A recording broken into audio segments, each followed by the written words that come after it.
Hello everyone, I'm Guillaume, factory drivers for RTRC, and today I will show you basic things to check on your RTA V3 before hitting the track. Let's see.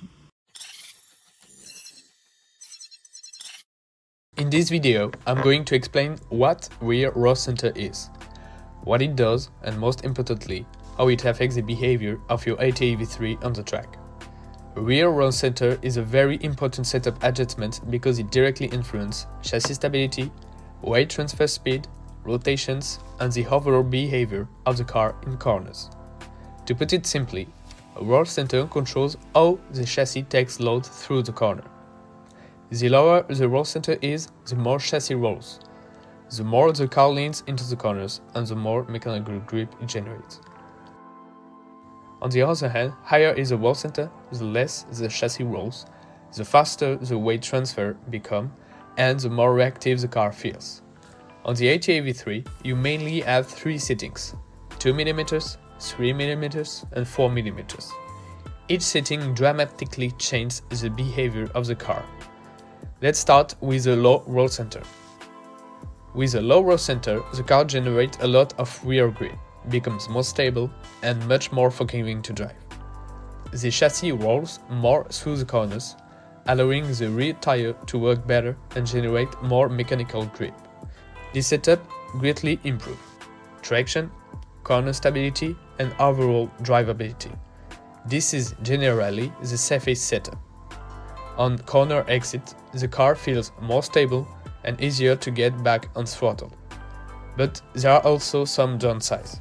Since the chassis rolls more, reaction becomes slower, the car feels less responsive, and the rear end can feel slightly lazy. In fast direction changes, the car will also be slightly less efficient. In summary, a low roll center prioritizes grip, stability, and ease of driving. Now let's move on the medium roll center. The 3 mm setup is generally the best compromise. The chassis rolls less than with the 2 mm setup, while still maintaining a good amount of rear grip. The car becomes more neutral, more balanced, and more versatile. Reactions are quicker without making the car difficult to drive. This setup works very well on most tracks because it offers a great balance between stability, rotation, and responsiveness. It's often considered as the all-around setup. Its only real downside is that it's not extreme. Depending on the conditions, it may sometimes lack a bit of grip, or, on the contrary, a bit of responsiveness. But overall, this is the easiest setup to achieve a balanced car. Finally, the high roll center. With a high roll center, the chassis rolls very little, weight transfer becomes much faster, and the car gains a lot of responsiveness. The rear end becomes more reactive and the car rotates more. Direction changes become faster and the car feels much more aggressive. This setup improves rotation speed, precision, and chassis responsiveness in technical sections. But be careful. This setup requires much more driving skill since the rear generates less mechanical grip. The car becomes more sensitive, more nervous, and can become unstable on corner exits. The risk of oversteer is also increased.